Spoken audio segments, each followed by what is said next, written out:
Thank you very much for allowing me to address you all this morning. And it turns out that PLR and my talks are quite overlap in the sense that I think we've been doing this talk PLR together about 20 years now. So kidney ablation is a much more mature field than what we are seeing in the prostate focal therapy. So I was assigned to discuss RFA and IRE in the 10 minutes allotted. So I'm going to go quick, and I'm going to focus primarily on RFA and then a few comments on IRE.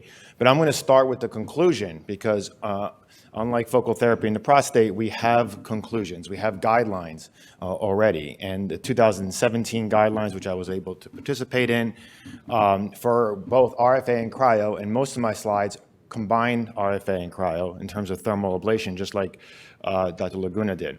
All patients with small renal masses less than 3 centimeters now are candidates for an ablation. And that should be discussed, in my opinion, with every single patient you see, no matter how good you think you are as a robotic partial nephrectomist. Over 3 centimeters, though, poor surgical candidates. We heard about T1Bs now, even with cryotherapy, quite exciting. But over 3 centimeters, age, comorbidity should influence the potential role of thermal ablation. But under 3 centimeters, it has to be part of the discussion. Having said that, part of the discussion should be, as we saw in the guidelines, that the thermal ablation first-line therapy success for T1A tumors is less than partial nephrectomy in terms of disease-free survival, local recurrence-free survival. However, as also PLR emphasized, repeat ablation is easy. Repeat surgery, we know, is not easy, but repeat ablation, salvage ablation, will bring outcomes that are comparable to that of surgery. And 2 outpatient procedures, if you do this percutaneously, are still significantly less morbid than 1 robotic partial nephrectomy, I would argue. As far as functional outcomes, Dr. Laguna also mentioned that already, and I just want to re-emphasize that the literature is very clear that when we do percutaneous ablations, the outcomes of renal function using volumetric assessments, GFR assessments in multiple studies, this is just one highlighted study, is comparable to surgery as partial nephrectomy. Here at the top row, the amount of parenchymal volume loss or GFR loss is actually better for thermal ablation than partial nephrectomy. It's hard to, I would say that it's at least comparable, but man, I can find you data that shows that thermal ablation preserves renal function better than partial nephrectomy. As far as tumor size, I already emphasized the guidelines clearly emphasize that less than 3 centimeters patients do better. So not all T1As are created equal. I would argue that in the age, and we know this in terms of surveillance too, that probably T1A with 0 to 4 centimeters might one day be reassessed as 0 to 3 centimeters, and then 3 to 4 centimeters might be part of T1Bs. In terms of aggressiveness, higher grade tumors, we know that. Well, we do know outcomes in terms of ablation, RFA. The smaller the tumor, the better it does. Under 2 centimeters and a half, we have excellent results. Over 3 centimeters, we don't do so well, even with a salvage ablation in RFA. With cryo, we see the same data now laparoscopically. The WashU, over a decade of experience, 2 decades of experience, showed that tumors, multivariate analysis in cryoablation, also tumor size matters. And then in percutaneous ablation, a combined study here, again, size over 3 centimeters in multivariable analysis don't do as well with cryotherapy as under 3 centimeters.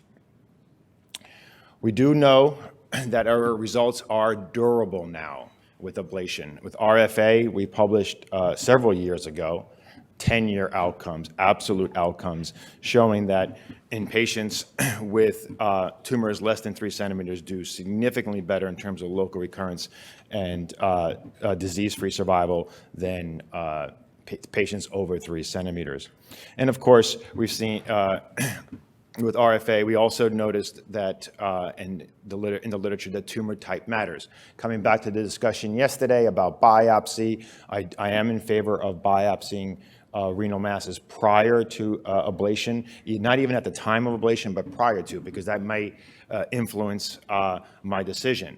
Because we know that patients with papillary renal cell carcinoma do much better than people with clear cell carcinoma, maybe even expanding the boundaries. So if I have a 3.5 centimeter papillary, I might consider doing an RFA. If I have a 3.5 centimeter clear cell, hypervascular tumor, big heat sinks, usually, I might not do a radiofrequency ablation.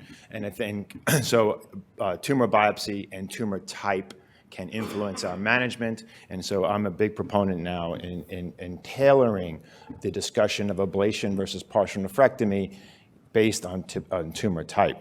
And the same thing has been shown and holds for cryoablation, because it's not the technology, it's the hypervascularity, the heat sink of clear cells and high-grade clear cells that do worse, as we heard already in this same study. Tumors greater than 3 centimeters, high-grade cancers in cryoablation also don't fare as well as with tumors less than 3 centimeters and papillary. Mayo Clinic showed the same thing, that patients with papillary renal cell carcinoma don't do as well as do better than people with clear cell carcinoma. I think this debate is over with, as settled in the guidelines. There is, for the appropriate selected patients, I'm going to skip this, but I think we're pretty well a decade past the argument of which technology is better. When appropriately applied, the outcomes are comparable. In multiple studies, including, I think, one of the better, largest experiences in the world from Mayo Clinic. So to emphasize again, it's not the technology you use, it's how you apply it, the appropriate selected tumor type, the appropriate selected tumor size, and I don't care which technology you choose to use at your institution.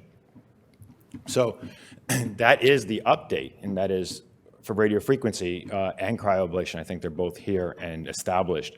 As far as the other modalities we know about microwave, it seems to be picking up in small series, short follow-up. The one thing microwave or IRE will suffer from is that we have 10, 15-year data with RFA and cryo, and it's going to take 10 to 15 years to see comparable results with microwave and certainly irreversible electroporation.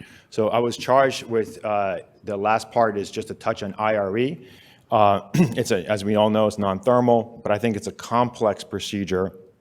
It does maybe allow us to spare structures that are nearby the kidney or bowel or ureter, let's say, but there are no long-term data, and of course, on the guidelines, we could not endorse IRE.